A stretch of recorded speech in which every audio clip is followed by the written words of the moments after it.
This could be the simplest investment video ever. Easy because I'll teach you how to acquire your whole investing strategy in only 3 Fidelity Index Funds. In fact, the basic 3 index fund portfolio I'm about to present to you in this video would have outperformed more than 80% of the total of skilled fund managers over the past decade with an annual return of 13%. This Fidelity Fund technique will not only remove the element of chance from investing and outperform the majority of fund managers, but it will also prevent you against some of the most common investment mistakes. I'd like to get started on that list of preferred Fidelity funds. So I'll demonstrate how to locate them on the Fidelity website and how to combine it with specific stocks in the future. Please be aware that Fidelity is not sponsoring this video. I just believe this is a fact that you as an investor must recognize. You may employ the same method with Vanguard funds. The first fund for stock investment is the Fidelity Blue Chip Value ETF, ticker FBCV. Considering that this fund is a long-term growth ETF, people seeking additional income may also choose to invest in a dividend fund. But this fund invests in huge firms that are well-established and well-known, a market leader, and it mixes this with a value tilt. And as such, the companies with the cheaper values, a trend that has been gaining popularity following years of failing growth stocks. It invested with a large cap companies like Berkshire Hathaway, United Health, Procter & Gamble, and Alphabet are among the top 10. This has a higher cost ratio of 0.59%. But the 17.7% annual return over the life of the fund makes it worthwhile.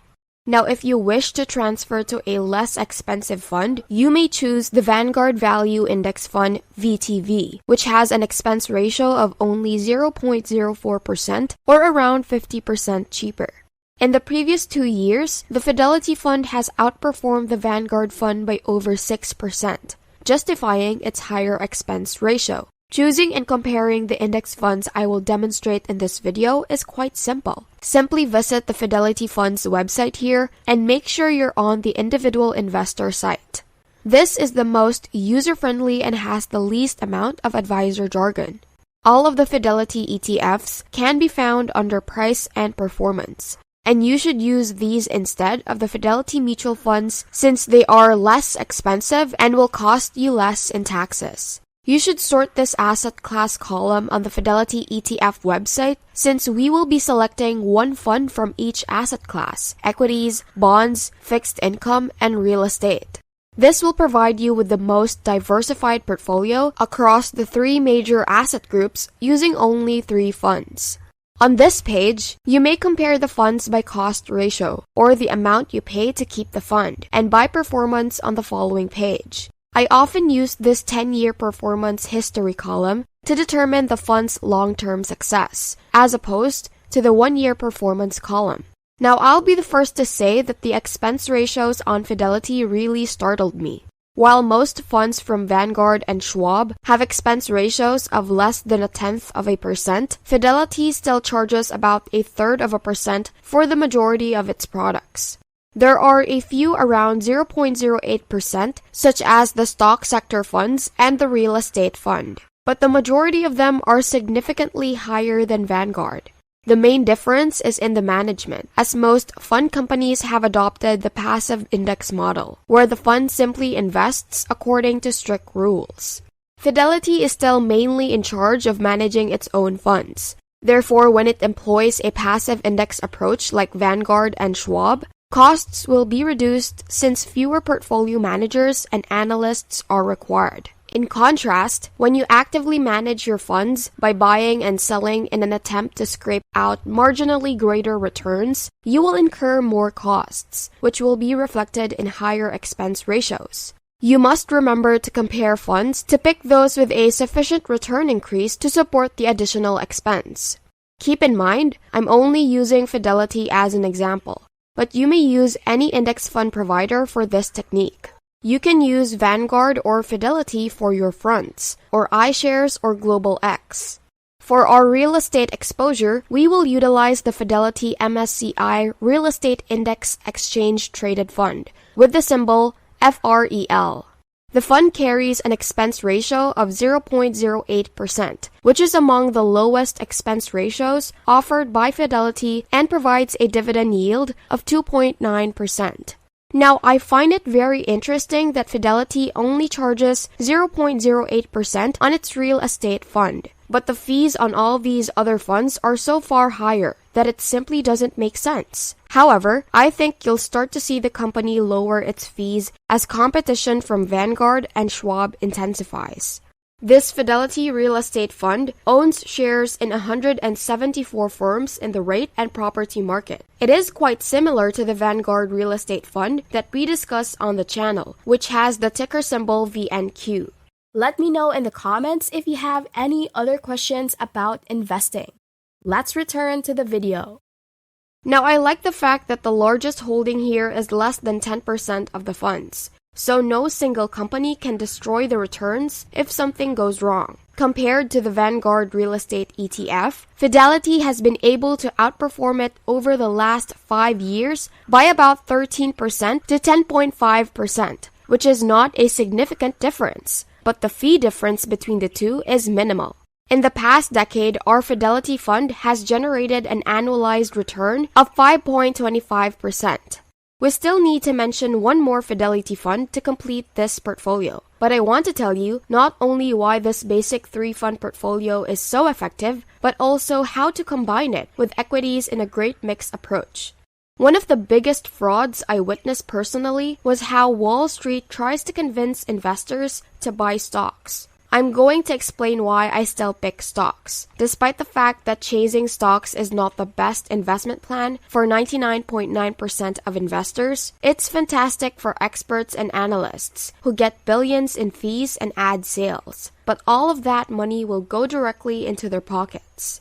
In addition to the fees and commissions you lose, trading in and out of stocks sets you up to make poor investment judgments, such as short-term mindset and panic selling. You end yourself bouncing in and out of the stock market, wasting thousands of dollars while achieving nothing. In reality, researcher Dalbar has been analyzing the return behavior of investors without fail since 1984. Your personal investment decisions have posed the greatest threat to your results. Over the past 3 decades, the typical fund investor has earned an annual return of just over 7%. Far lower than the total stock market return of 10.6%. This apparently little 3% discrepancy would have cost you approximately $1.3 million. The answer to the question of how to avoid damaging your account is to invest in a basic 3-fund portfolio that invests extensively in these 3 asset groups to get the exact benchmark return. With just the 3 Fidelity funds presented in this video, you may obtain returns from equities, bonds, and real estate that are representative of the whole market. When the economy is strong, your stocks and real estate perform well. When the economy is weak, your bonds safeguard a portion of your wealth. And when inflation surges, your real estate fund helps you maintain your position. However, if the simple fund portfolio is the most profitable in terms of returns, why do I continue to invest in stocks? It goes beyond a trader's addiction or a desire to beat the market that so many of you like monitoring the stock market, as do I. I've enjoyed doing this ever since I received my first share. Even though I am aware that the simplest and most effective approach to invest is to purchase index funds to mimic the market, I am unable to do so. I will constantly monitor the market and select specific equities, which is quite risky. If I attempt to compel myself to just invest in index funds, my desire to follow equities causes me to make poor judgments with long-term investments and cause me to make frequent trades. Now I, like so many other investors, get in my own way. So I've discovered a method to limit the harm I may do to my own investment goals while being still able to satisfy my need to follow the stock market and pursue that additional return. This strategy is to put the majority of my capital in 3 to 5 ETFs, similar to those in the video. By investing in index funds and other themes, I obtain broad market returns that satisfy my objective. Then I may invest 10 to 20% of my portfolio in individual stocks. I am able to monitor the market, enjoy stock analysis, and not jeopardize my financial future by investing a modest amount of my account in volatile securities. The finest aspect of this method is that it is completely adaptable to your objectives. You may adjust how much you invest in these funds versus stocks, as well as how much you put in each fund individually. For instance, I may allocate 65% of our 3 accounts to the stock fund, 25% to the real estate fund, and 10% to the bond fund for an annualized weighted return of 13%. The third fund is the Fidelity Total Bond ETF, symbol FBND, which has an expense ratio of 0.36% and a dividend yield of 3.8%. And I'm including this one to finish out our Fidelity portfolio list. But I believe you could definitely pick a different fund, such as the Vanguard Long-Term Bond ETF, BLV. There is no need to pay an expense ratio of 0.36% on a bond fund, especially when alternative funds, such as this Vanguard fund, charge just 0.07% and offer equivalent dividend yields. Now, the Fidelity Fund provides a diverse portfolio of bonds, with slightly under 40% in the category of ultra-safe U.S. government bonds and the remainder mostly in business and mortgage bonds. Interestingly, the 2 bond funds, the Fidelity Fund and the Vanguard, have repeatedly exchanged positions in terms of performance. Typically, index funds have a very strong correlation, but the Vanguard fund outperformed its peers for approximately 2 years and has since suffered a far steeper decline during this year's bond market sell-off. Since its inception, the Fidelity Fund has generated an average return of 2% and protected your capital. Hope you have learned something from this video. What are your thoughts? Comment down below. If you enjoyed this video, make sure to click the like button and also don't forget to subscribe to the channel and hit the notification bell for you to be updated on our latest videos. See you in the next video. Thanks for watching. Want to learn more and be more financially literate? Click on the next videos we have in our channel, showing on the screen right now.